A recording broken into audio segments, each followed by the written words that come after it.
iRacing.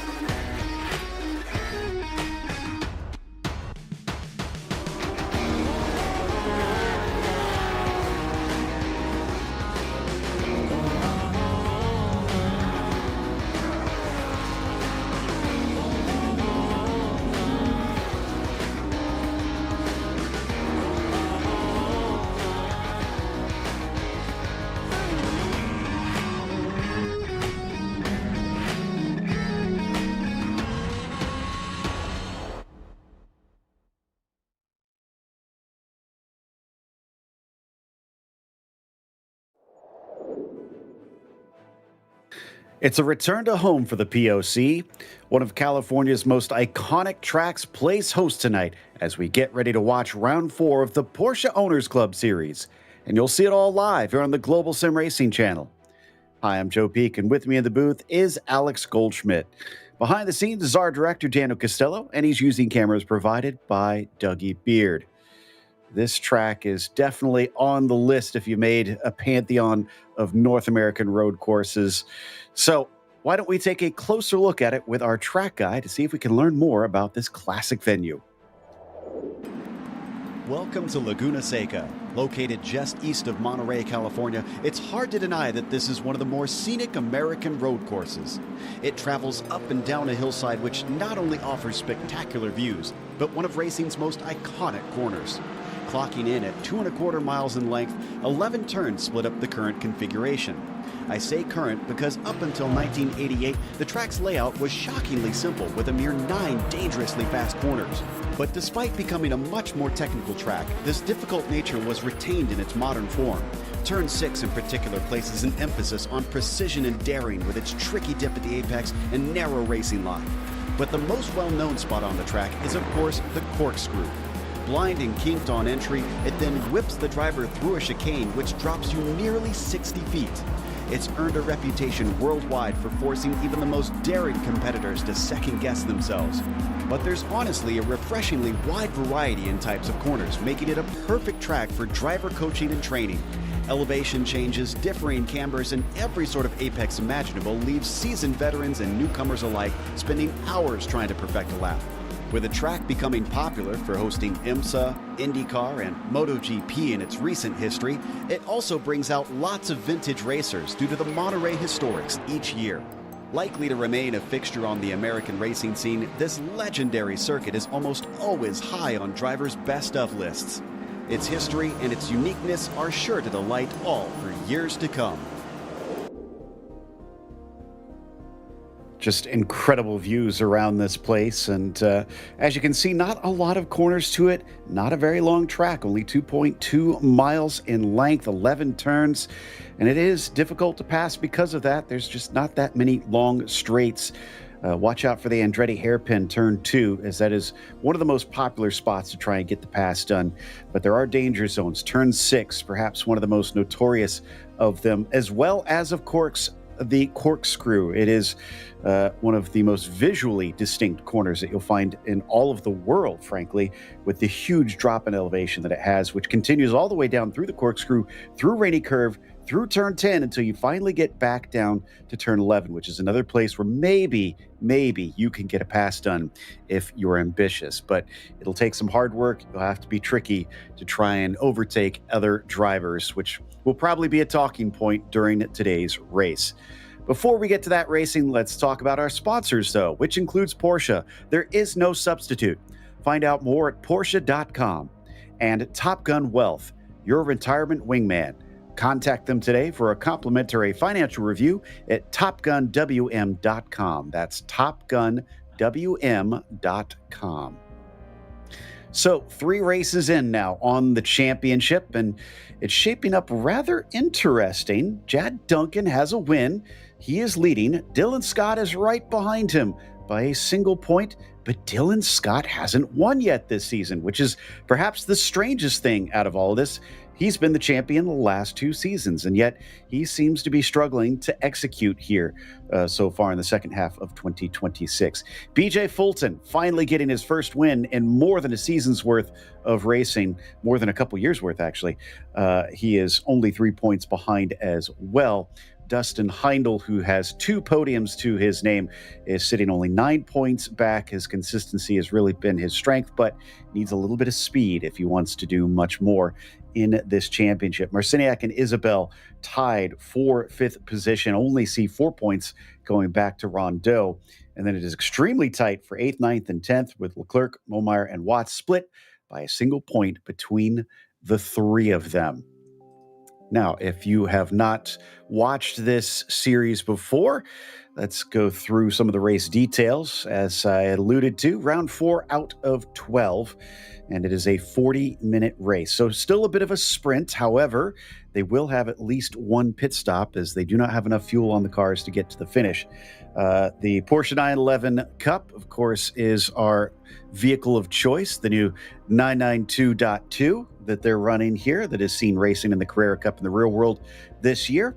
It's a rolling start, as is in tradition in a lot of North American series, and they also have 2 spare cars in case they run into any sort of trouble out there, which at a place like Laguna Seca, you can often expect that to happen.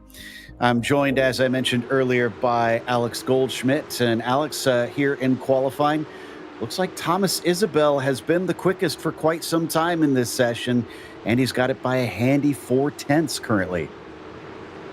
Indeed he has, Joe, and what's more, looks like we've got our biggest grid of Season 2 so far. 16 cars out for qualifying. And, yeah, I mean, with Laguna Seca, with the famous corkscrew, a 5.5-foot story drop, I mean, there it is. It's front and centre on our screens right now. It's going to look like it could be the closest qualifying session with regards to the top 6 so far, with Thomas Isabel, Chad Duncan, Dylan Scott, Mark Rondeau, Dustin Heindel and BJ Fulton currently covered by just under a second. Yeah, there might be a bit of a gap between P1 and P2, but yeah, those behind are remaining quite close with 2.5 minutes left to go. We're currently watching Dylan Scott, only good enough for 3rd. He hasn't been as great with qualifying lately as he has been in the past. He's also been making some mistakes in the races themselves, which have really been the main reason he's been cost some wins. See if he turns it around today, but it's not looking good to at least start with that track position.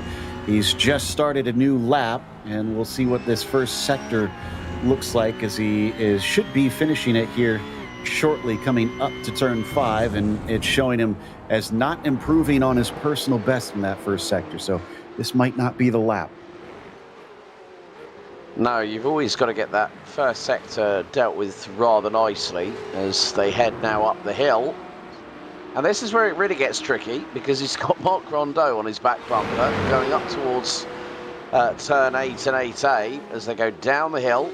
This part of the circuit kind of reminds me of the old days of Valentino Rossi versus Casey Stoner, when Yamaha and Ducati were the superpowers in MotoGP, to a point, which they still are, but Dylan Scott has just aborted that lap, and Mark Rondeau gets a little bit of a wiggle going down into pit road.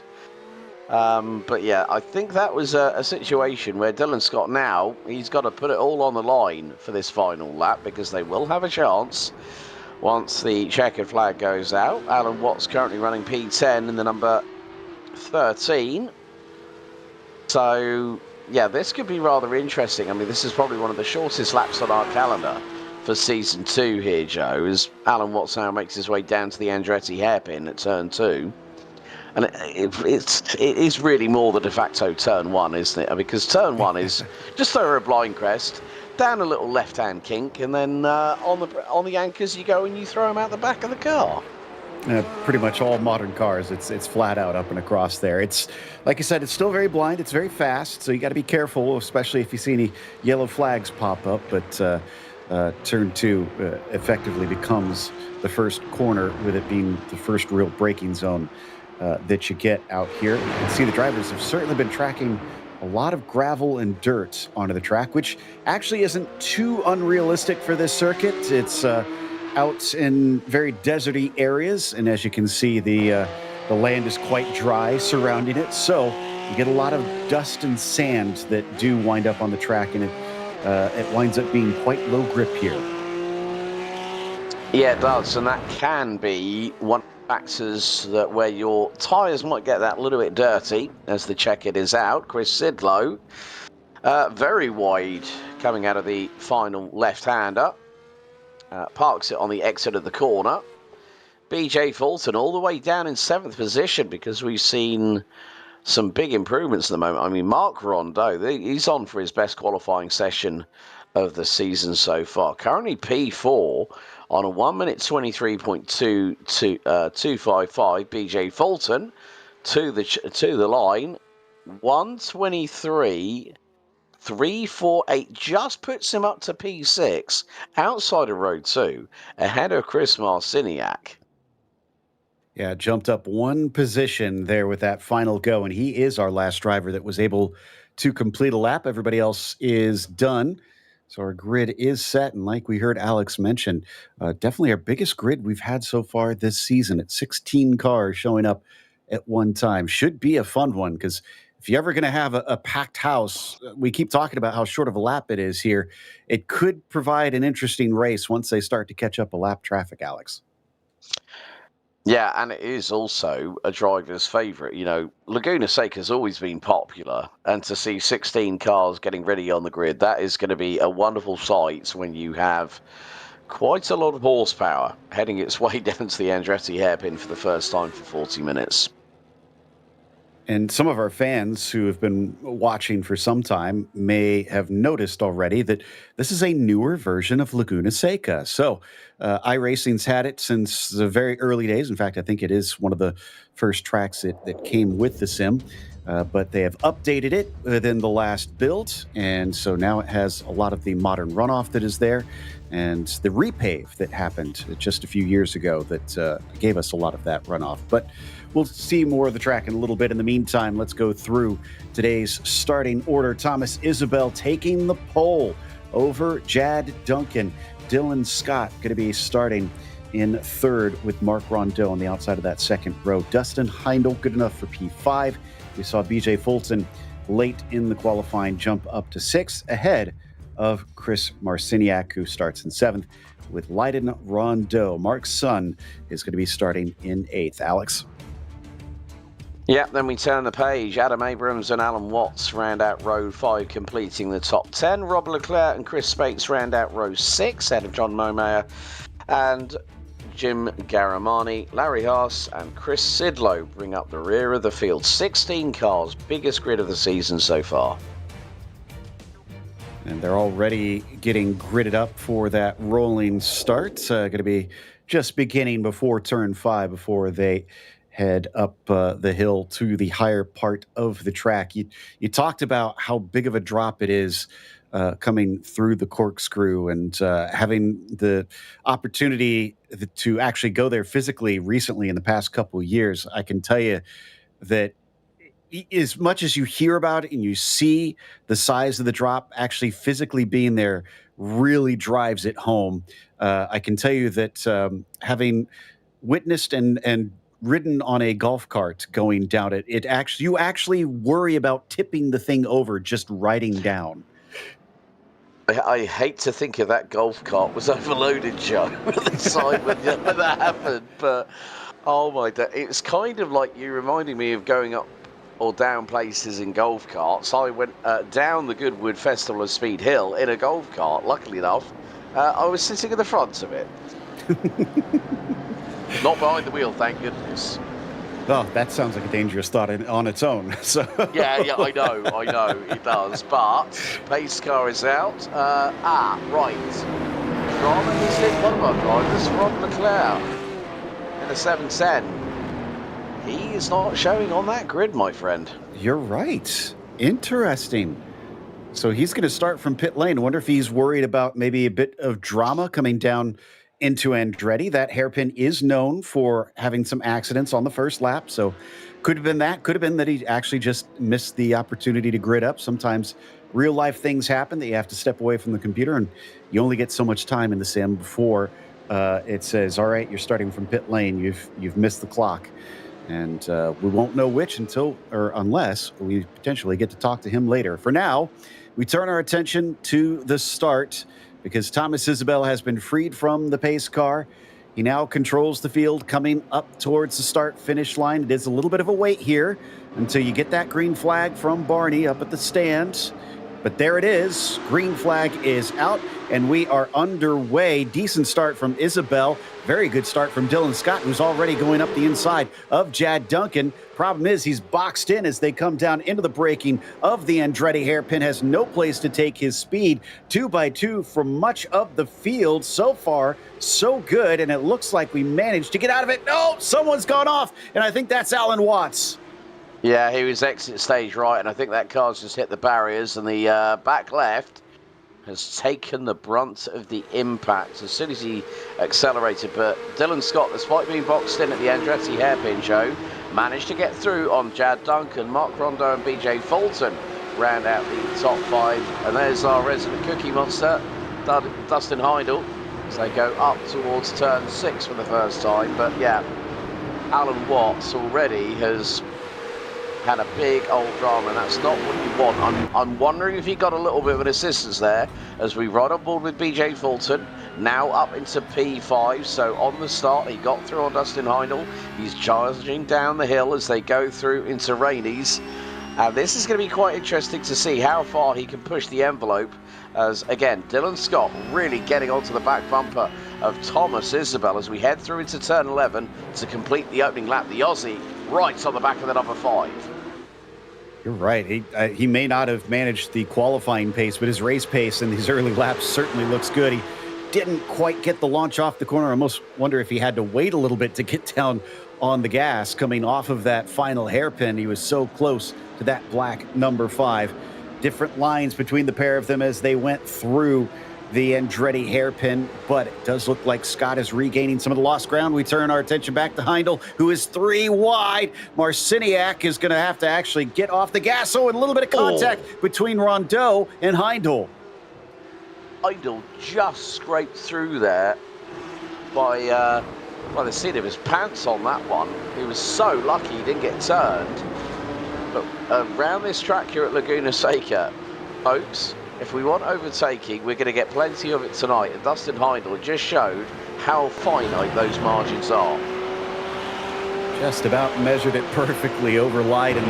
Leiden sticks with him coming up the hill, up the Ray Hall straight and into the corkscrew behind. A little bit of a look as Momeyer and Abrams are fighting. Leiden Rondeau with a mistake coming down the hill. Just bumped the curb coming down the corkscrew, and the right rear tyre smacked the curb, and all of a sudden he had a quarter spin there, and he's up the inside of Adam Abrams, who's decided to support the local burger franchise.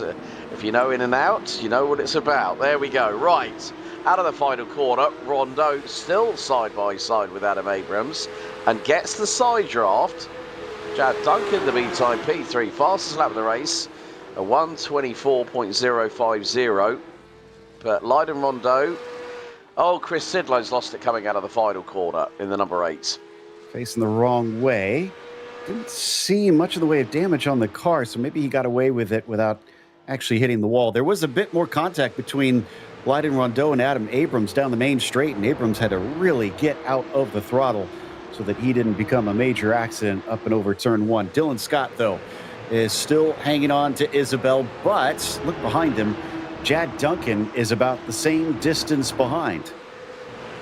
Well, bearing in mind, Jad Duncan 2 weeks ago picked up, it's great. We've got Jad Duncan with a win, BJ Fulton with his first win in 18 months, 2 weeks ago, the previous round 3.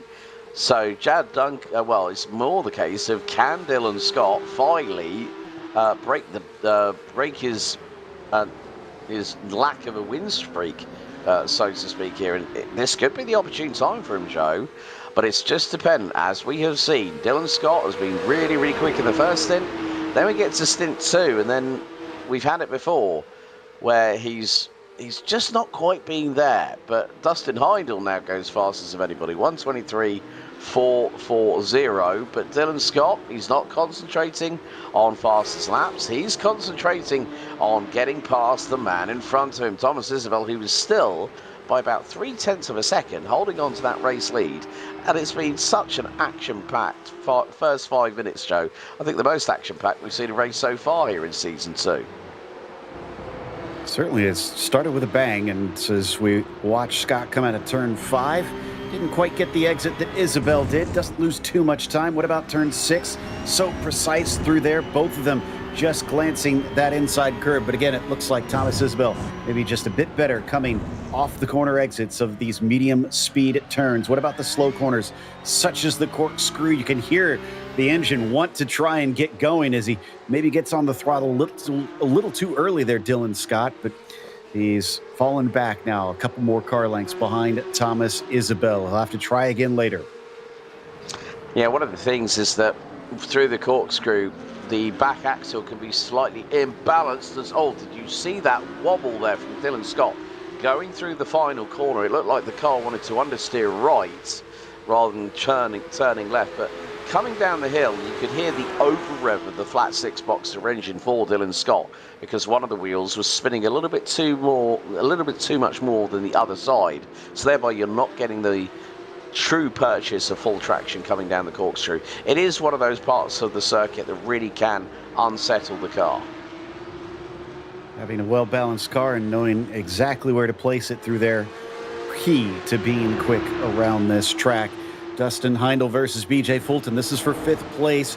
Heindel takes a little bit of a look down to the inside of turn 5, reconsiders it, gets right back in line, nearly touching the rear bumper of that number 82 car. He's still making sure that he has to stay honest through this portion. Once again, very strong coming off the corner of turn 6, but going side by side through the corkscrew can be ill-advised. Will they dare try and do it in these early stages?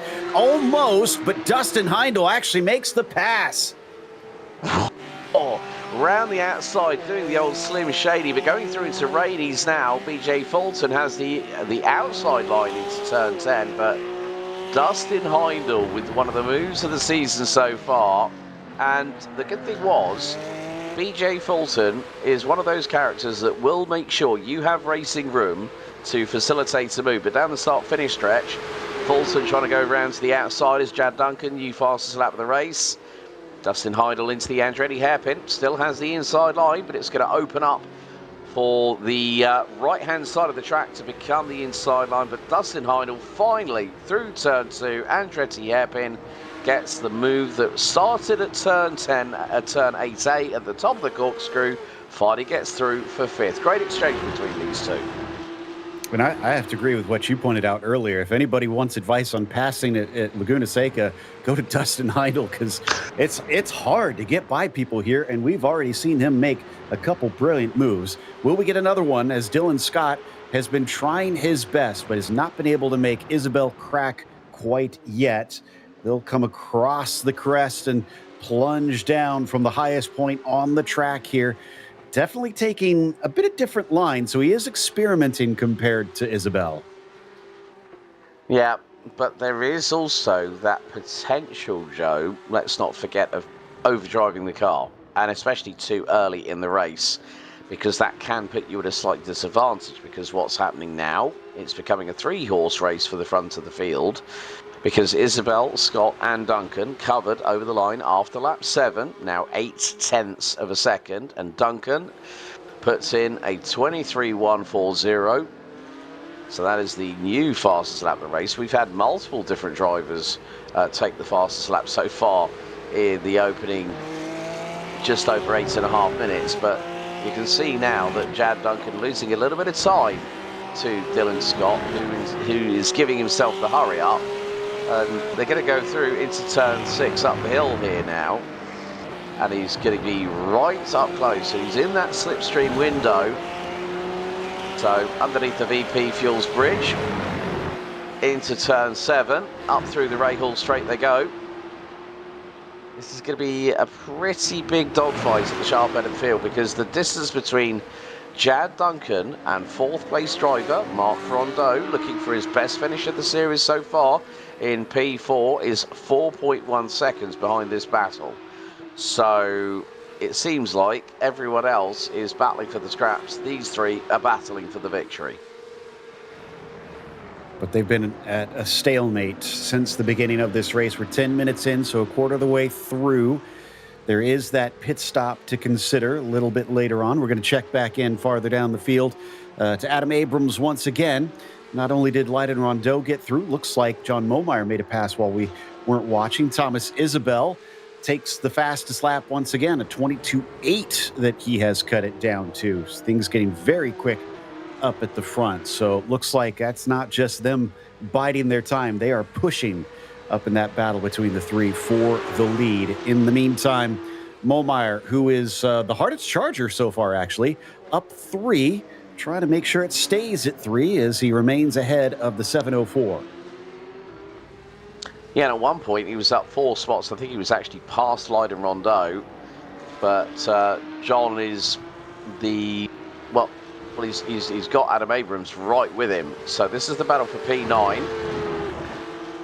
And when you consider, folks, that these two drivers were part of the former GT4 contingent.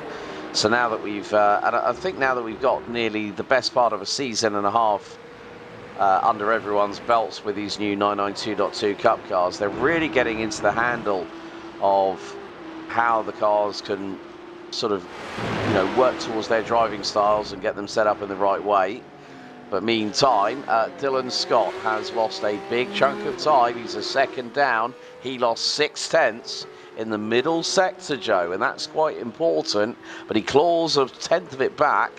The pendulum is swinging at the front end of the field, and Thomas Isabel is the only driver so far this race to go sub 1 minute 23 with a 1:22.876 on lap 8.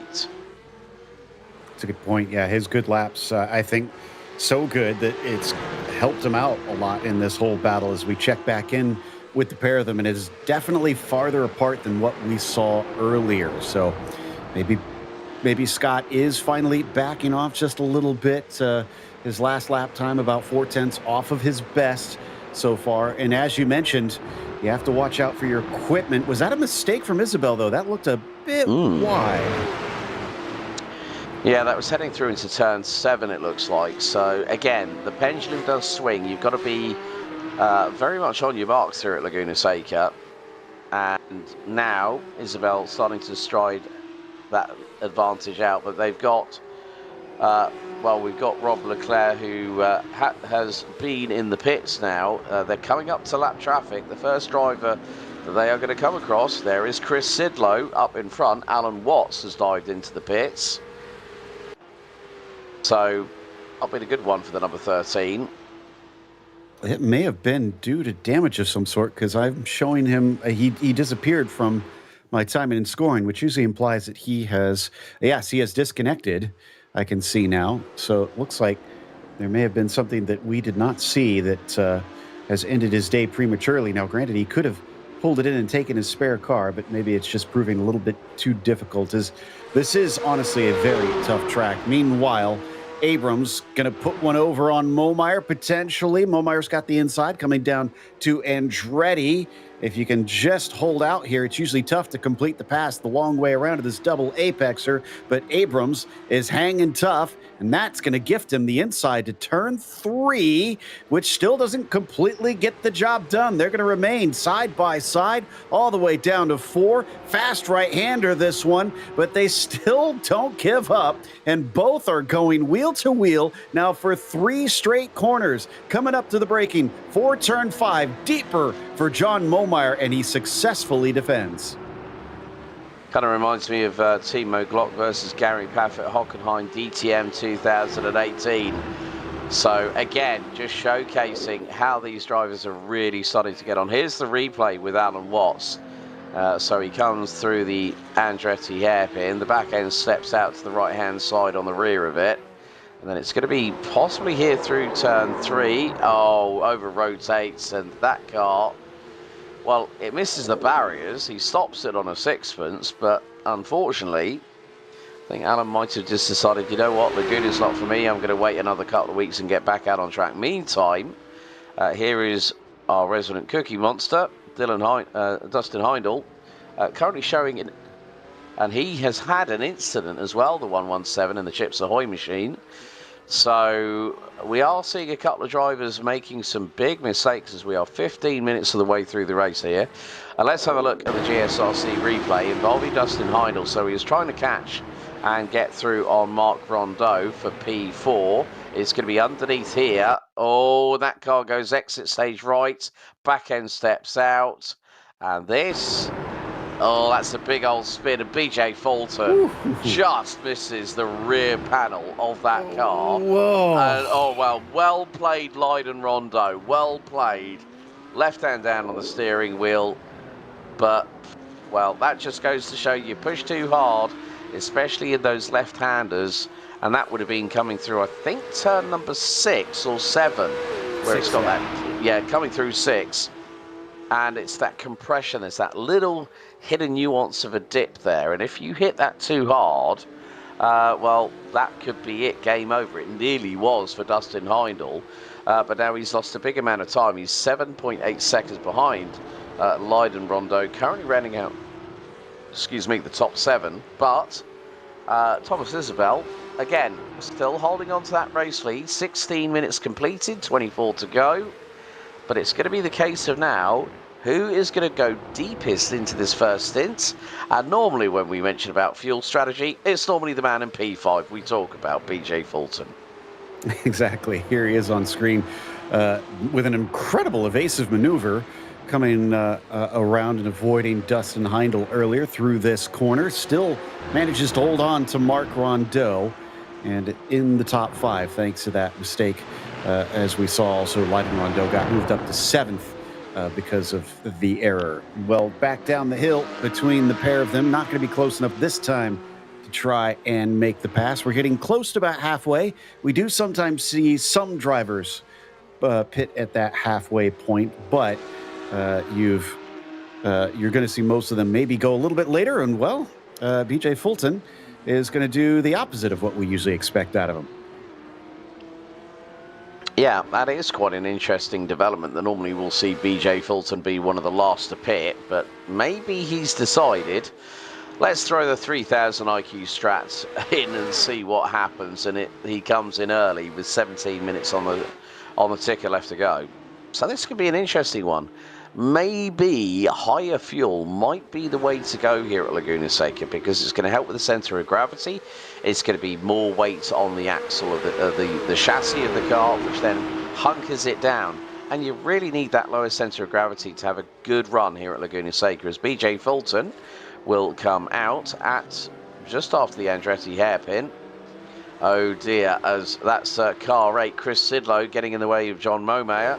As we've got Jim Garamani, another brightly coloured livery for the number 163.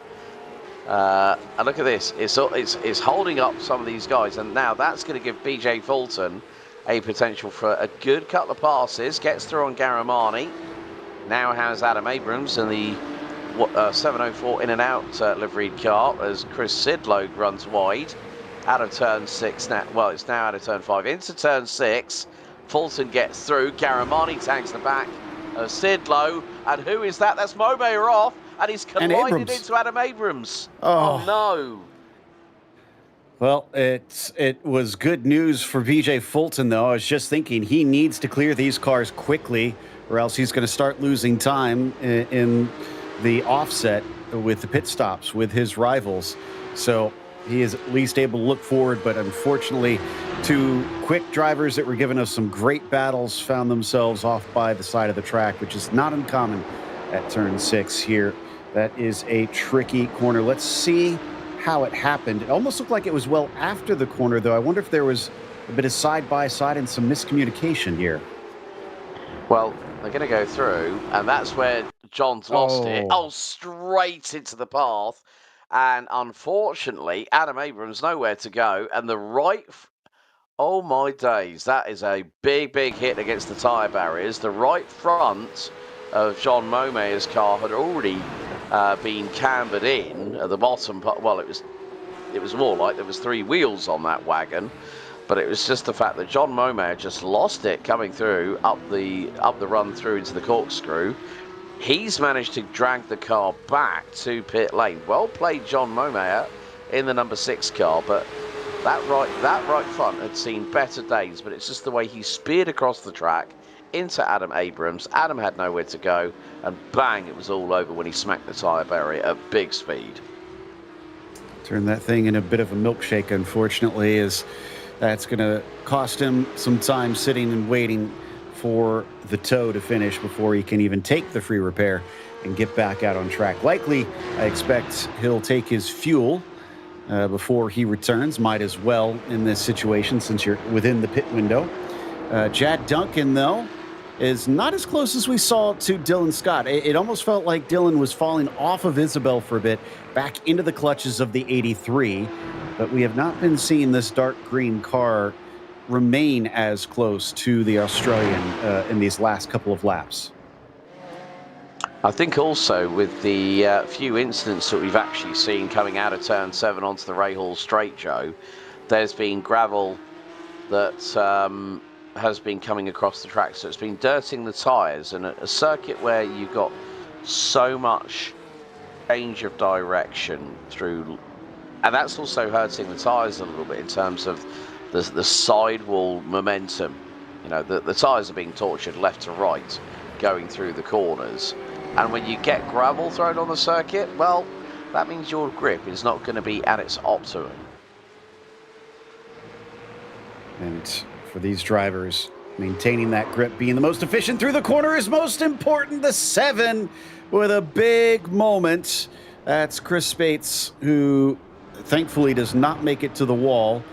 Comes to a halt. He's running 14th, so he's just going to lose a couple more positions, not overall, but track position as more cars lap him as he gets it going without much more incident. Next car that he's trying to catch is Sidlow, who's about 9 seconds up the road on your screen right now, and is actually still behind Adam Abrams, who I can report has managed to get back onto the track, but he's running in 12th. There he is on your screen currently, actually trying to stay the lap ahead of BJ Fulton. Is Abrams? No, Abrams is 1 lap down from the leader already, it looks like.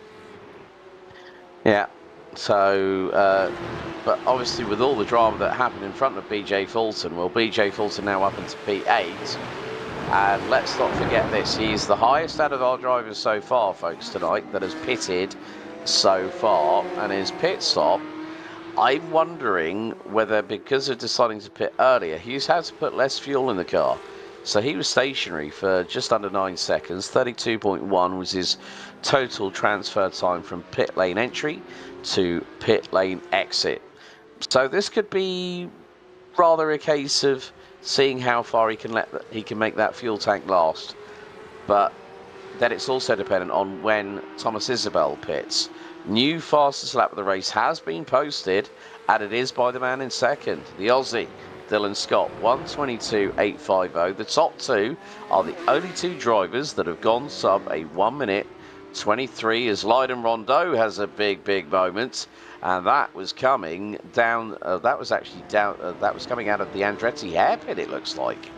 It was. That's a rare case of a car actually spinning to the inside. Usually you see them whip to the outside, a lot of times understeering there at the exit of the corner. There's the replay. Let's take a look of it. Wonder if maybe the rear. Oh, yeah, at mid-corner, you could see the rear already starting to go around. He tried to see if he could save it, but the car just said, no, I cannot give you that, and around it went. Yeah, and that's gifted an opportunity here to Dustin Heidel in the Chips Ahoy 117 machine, currently running P6, and is 4.3 seconds behind Chris Marciniak, who I believe, along with Mark Rondeau, looks like it could be, for those 2 drivers, Joe, for the number 11 and the number 35, their best potential results of the season for season 2 so far. That'll be music to their ears. We'll see if they can hold on to that. There we see Marciniak in that number 35, up 2 from where he started in this race. Still owes us a pit stop. In fact, the top 7 on track all still need to come in and take their fuel to get to the finish of the race do probably still have at least another 5 minutes before probably we'll see drivers eventually pit in and finally take their necessary fuel.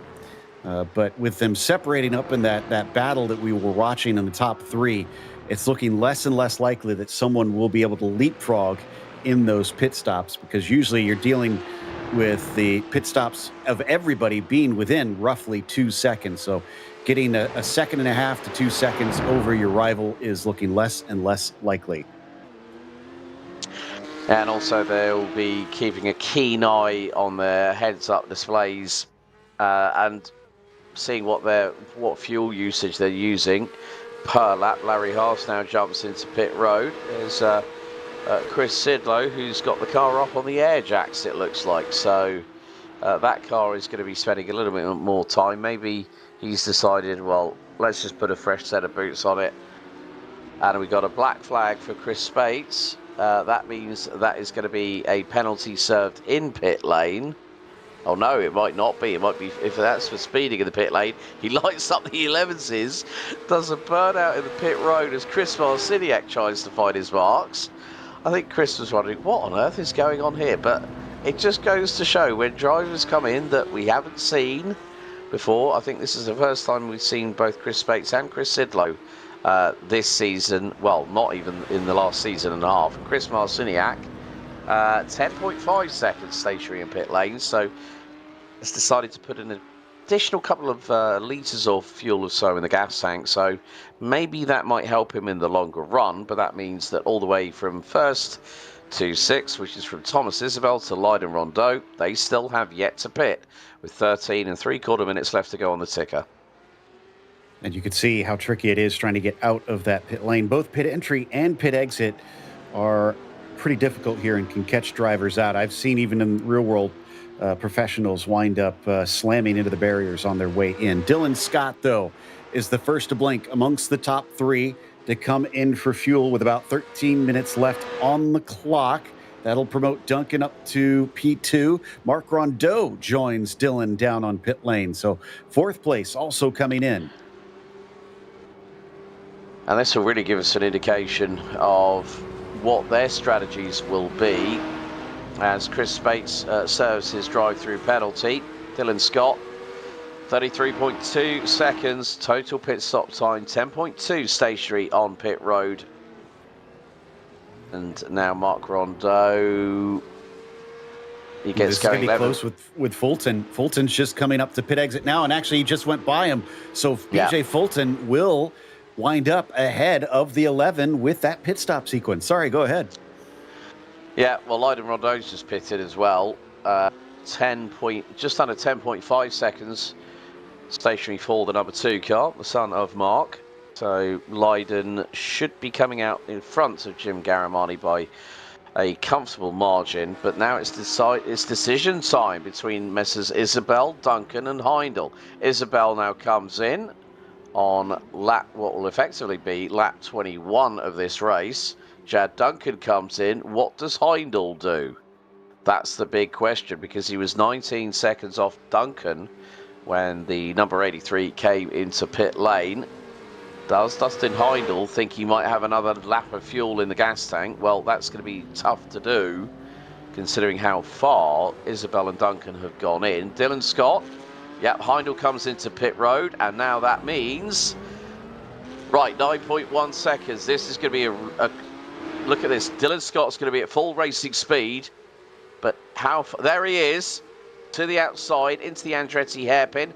This is going to be tight between Isabel, Scott and Duncan, and I think Scott, he's going to get in between the two, and it's just like it was before the pit stop. So Dylan Scott, pitting a lap earlier than the two around him, has tyres and brakes up to 10, but with just over 11 minutes to go, it's the run to the checkered here at round 4, Joe. This could be an interesting one, because BJ Fulton, despite having not the best qualifying session, has still managed to jump the likes of Mark Rondeau, Dustin Heindel, Chris Marciniak and Lydon Rondeau in terms of the pit strategies, but he is 13 seconds off of P3.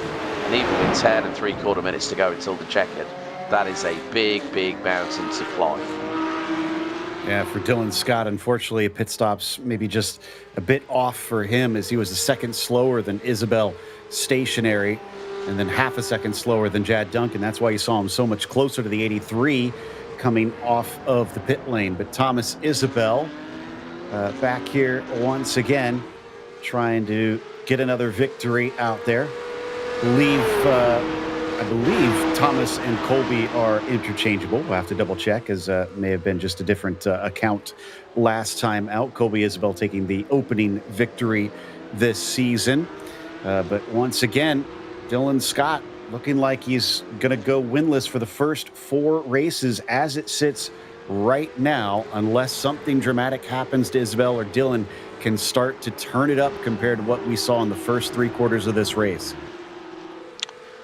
Yeah, you might say that the potential advantage could be in the hands of Dylan Scott, but it's about how hard he wants to push and needs to push. We've seen it before where drivers, in terms of battling for titles, have been very, very consistent. But with a winless streak that is set to be over 4 rounds, that's 8 weeks of racing so far, so to speak, in terms of time, Joe, that it's got to be a point where Dylan Scott says, I need to find that little something extra in my, in my game to step it up another level. And at the moment, it's just the case of there hasn't always been the luck on his side. Let's not forget the bend back earlier on in the season for season 2. He was leading and then it all went horribly wrong.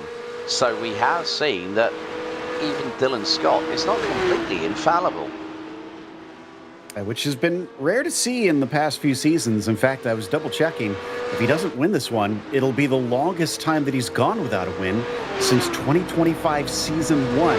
That's how consistent he's been. That 3 races was the most that he had between now and 2025 season 1. So Chris Sidlow, just coming back out of pit lane, still has a black flag. Now, I don't know if that's for speeding or if he's overcome the incident limit here. I know he and Spates have both been dealing with some drive-through penalties up to this point, so their days have not been going ideal up to this point. There is the number 7 on your screen now with 8 minutes left to go. They're 13th and 14th respectively, just trying to get to the checkered flag and hopefully not be a factor in some of our battles out there. Although, and John Momeyer just got a black flag. So Momeyer over the incident limit as well as he goes by Leiden Rondeau. Oh, well, that's the thing with track limits here at Laguna Seca. You've got to have your head on a swivel. You've got to be so careful. And bearing in mind, the biggest amount of incident points he would have received was when he went off track and pinballed off the side of the road. And car. There we go. Adam Abrams has done exactly the same thing coming out of turn 7, but this time manages to keep it on the right-hand side of the track. So that has cost him time in terms of a slowdown penalty. But John Momeyer is going to have to serve that black flag, and we have seen it before where we're going to have the back end steps out before he even goes into the compression zone at turn 7, and luckily enough, Adam Abrams able to. He's done the Laguna Seca Joker lap off of the Rahal straight there, Joe. Managed to keep the cheese from slipping too far off the bun on that one, but he's going to actually inherit a spot from John Momeyer because of John having to serve that penalty, which he has now done. Well, no, he was supposed to have a drive-through. And he came down into his pit stall. I've seen this a couple times. Drivers really need to pay attention to what penalty they are supposed to serve, because if you don't do the drive-through and actually go into pit lane, it will not clear the penalty. Chris Sidlow is a perfect example because he came through. He hasn't had that black flag cleared, and that can mean if you don't serve that black flag penalty, you will get the good old black flag cross against it, which means you're excluded from the session as per the iRacing server itself. But the closest battle we've got at the moment is not the battle for P1, and it's more the case of Chad Duncan is getting closer and closer to Dylan Scott. They've got Jim Garamani to get through, and we've seen it before many times, Joe, where back marker traffic has unfortunately caused a slight situation. Talk about BJ Fulton earlier on.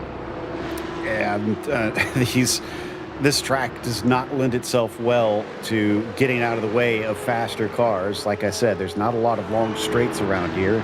And sometimes you have like the Rahal straight, which isn't really straight. Trying to figure out which side to go on can sometimes be its own challenge, making sure that you don't trip everybody else up and define your intentions very clearly. You can see Dylan Scott going way outside on the way down through the rainy curve just to put another lap on Jim Garamani.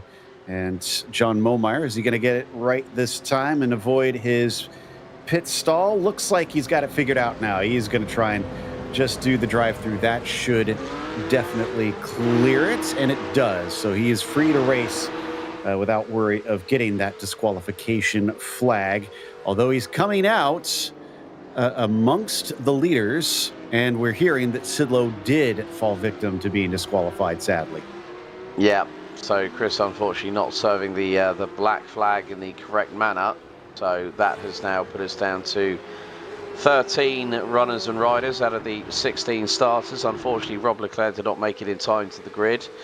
Alan Watts out on what would have been lap 9, and Chris Sidlow disqualified with him being 4 laps down on lap 22. But with 4 minutes to go, Thomas Isabel looking rather solid at the sharp end of the field with a 1.8 second advantage over Dylan Scott. Chad Duncan rounds out the top 3, but the man in second position still holds the fastest lap of the race with a 1:22.850.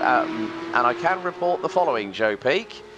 Chad Duncan becomes the 3rd out of the top 3 drivers that finally break the 1 minute 23 second barrier. His best effort, a 22.893. Honestly, the best laps for those top 3 are within, it looks like, about 0.03 of a second of each other. So they're very closely matched. It just seems that it is separated here towards the end by enough that now they're almost stuck where they are. It's been hovering between about 1.5 to 2 seconds between all of them at the end of this race. BJ Fulton with the early pit stop, though, manages to jump himself up into 4th. Rondeau is nowhere to be seen, frankly, at this stage. Just 9 seconds between himself and the last one. And BJ Fulton joins your precious club there. He is now a 22.8. Hey. And that is the fastest lap so far. So well done, BJ Fulton. Meantime, our hardest chargers of the night, Jim Garamani and Larry Haas rounding out the top 10, both up 5 spots apiece. So they've managed to make the best of what was a difficult qualifying session here at WeatherTech Raceway Laguna Seca.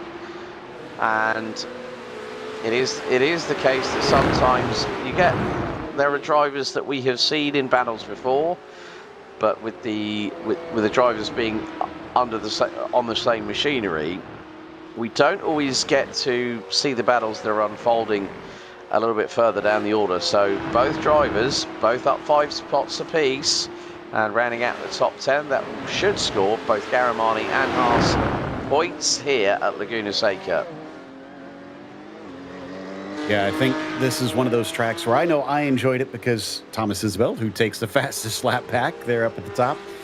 While I've never been fast, I've always been good about bringing the car home, and this is one of those tracks where it will gobble up cars very quickly. So I tended to have good results here, and I think that's what you're seeing with guys like Larry Haas and Garamani, who haven't been the quickest this season, but today they've been very consistent. They've kept it on the black stuff, and that's going to net them some very good results. Chad Duncan still at about 2 seconds behind Dylan Scott, but critically, I wonder if this is with that fastest lap, Thomas Isabel picking it up now, because now Dylan Scott's suddenly more than 3 seconds behind the leader. I'm wondering if just Dylan resigned himself to the fact after the pit stop, saying, oh, that wasn't going to be close enough to get in front of Thomas Isabel, despite the fact he was at high speed heading down into the Andretti hairpin after 1 lap. But again, sometimes you just have to pick your battles, and more to the case that, you know, consistency wins titles. Bearing in mind, Dylan Scott has been the overall title winner for the POC over the last 2 seasons. And he, you know, I'm just wondering, has anyone done a three-peat quite recently in this series? Because bearing in mind, we did have 2 classes, folks. We did have GT3 and GT4 until the end of Season 2, 2025. And then we went all guns blazing with the 992.2 Cup car. It could be that Dylan Scott is looking for that three-peat in terms of titles, but he's finding that title number 3 in a row is not going to come that easy. He's had a lot of stern competition. We've got a replay as we are on the final lap, and this is Lydon Rondeau. Oh dear, turn 7. Oh, and he flips it. That's a new one for me. Interesting that the tires dug in that way. I don't think I've seen that before with this car. So curious and sad, because he was doing a decent job. He'd make some mistakes today, but he'll drop down the order and he won't finish, unfortunately, after it was going to be perhaps one of his better results. Thomas Isabel, in the meantime, he's going to be pretty pleased with himself on this one, because as he comes around the final corner, he started it from pole. He had a bit of a challenge early in the days, but he stood above the rest and takes victory here at Laguna Seca. Yeah, Dylan Scott and Jad Duncan round out the top 3. It was mainly going to be the race between these 3 drivers. BJ Fulton is going to bring it home in the 82. Started P6 after qualifying, takes P4 at the end of it. And Mark Rondeau, what a run by the number 11. He's going to come out of the final corner. Dustin Heidel was closing in on him. But Mark Rondeau, I think that's his best finish of the series so far for Season 2. He finishes P5. Dustin Heidel in the Chips Ahoy 117 car. Okay, I think there might have... Good thing our director behind the scenes, Mr. Daniel Costello, manages to pull the camera away. And I don't think the 4x4 of Adam Abrams' in and out machine, it hasn't fared well tonight, but he is going to come out of the final corner and will take P10. Yep, 7 cars managing to finish on the lead lap of this one. We said it's a short lap, and yeah, there's a bunch of them that couldn't quite complete the full distance of today's race. But above it all, Thomas Isabel could not be touched. The number 5 is your winner in today's race. Dylan Scott will come home behind him and continue his streak, now his longest since the early days of 2025, without a victory. Behind him, it was Jad Duncan completing the podium.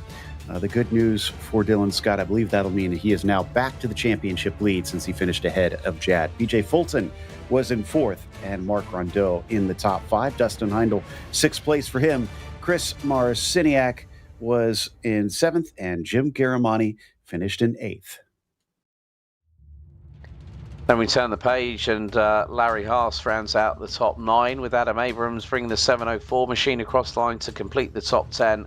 Lydon Rondeau 11th, John Momayer in 12th, with Chris Spates and Chris Sidlow completing the top 14. Chris, unfortunately, after a disqualification from the server, Alan Watts and Rob Leclerc, unfortunately, not having the best run, with the latter not even making it to the start of the race. Yep, another sad DNS there for Robert Leclerc. Didn't really get to show what he had, but Thomas Isabel certainly did. Gotta say, it was an impressive drive from that number 5. As Thomas, you led from start to finish effectively on this one, and you had a little pressure early, but it never really felt like you were out of control on this. Yeah, I felt pretty comfortable that race. Moments of more pace. Sometimes I got a little distracted and, saw Dylan getting big in my mirrors. But no, generally felt pretty good. Love Laguna. Love the flow here. So, as long as you can lock in, you just get into that rhythm and take off. Well, speaking of locking in, up until you reset that fastest lap at the end, you, Dylan, and Jad, your fastest laps were all within 300ths of one another. Did it feel like you guys were just kind of in lockstep, per se? It did. I mean, every time, I looked up, like I said, I saw both of them in my mirrors. It was only when I really, again, kind of head down, pushed, see how much grip I had left in the tires that I could make a little gap. But I didn't really practice this at all, so I wasn't confident enough to kind of drive at that pace for the entire race. So, yeah, kind of the base case pace was definitely right in line with Dylan and Jad, and they kept me honest. Well, we'll stick around in the home state with Sonoma next week. Will we see you come back and challenge some of our top runners again? TBD. Haven't been doing a ton of these races. I didn't get to join these guys up in Laguna for the real life POC race, but hoping to join out in Willow and trying to get the car ready for that. So that's first priority, but we'll see. Sonoma's a fun track as well. So if I could squeeze it in, I might just have to come in and shake things up. All right. Well, we definitely hope to see you. And again, congratulations on the win. Appreciate it, guys. Thanks for everything you do. Take care. Thomas Isabel taking the victory tonight, and he's followed home by Dylan Scott, who Alex has caught up with. Well, Dylan, it wasn't going to be an easy one here at Laguna Seca. He gave Thomas Isabel a little bit of a run for his money, but still another solid result in P2. And interestingly enough, this has been the longest time we've seen you go without a win for, I think, a couple of seasons now. Yeah, I got bored with winning. I'm kidding. No, I mean, look, he's fast. What are you going to do? But he's young, right? He doesn't want to get beaten by an old guy. Like, don't tell him I'm old, because then he's going to be embarrassed. No. Look, what did I say 2 races ago? I said I need to get into the session and practice and, acquaint myself with the track conditions. Did I do that tonight? No. Did I do it last time? Yes. How did I do last time? Up until I spun. Yeah, it was good. I was, overheating my tires, trying to make moves, but where am I going to go? Like, the guy's fast, so I couldn't get around him. Overheated the front tires. Then thought about it long term. If he doesn't join very often, then I'm racing the guys behind me. Let's be smart. Let's bring it home in second. I wasn't going to pass him. Don't get me wrong. I wasn't going to beat him, but I also didn't want to throw it away trying to beat him. So I kind of just settled in there, yo-yoed back and forth. I'm sure he was just keeping his tires under him, and that's why we went back and forth. But, I give it to him, kept it clean, kept it on the island. I'll take it. Yeah, definitely. I mean, in many respects, we know that consistency can help you in battling for a title. Obviously, you won the outgoing GT3 series back at the end of season 2 last year, and this should hopefully put you into the points lead, really.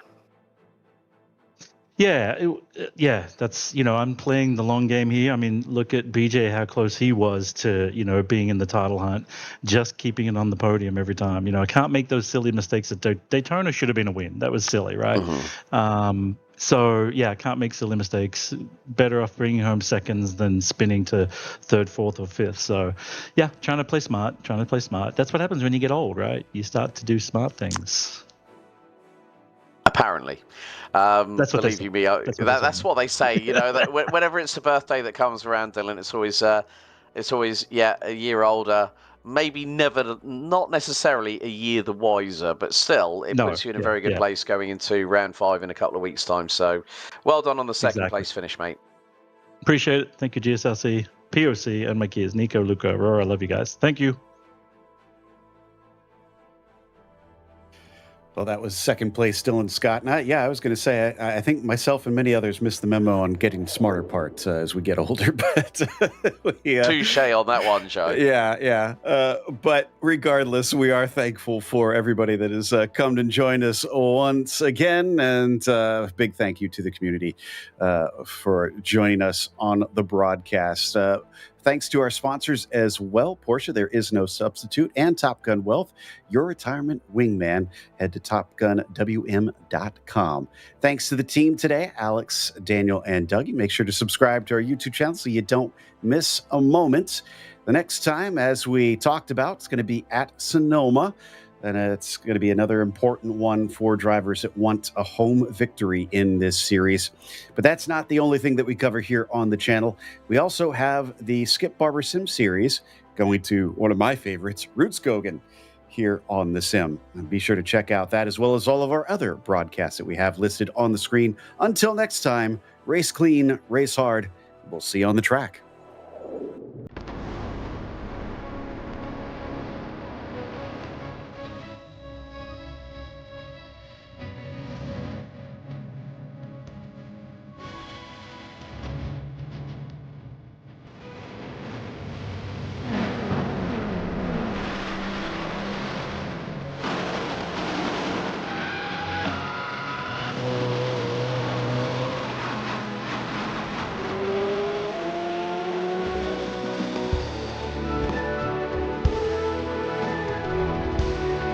This is iRacing.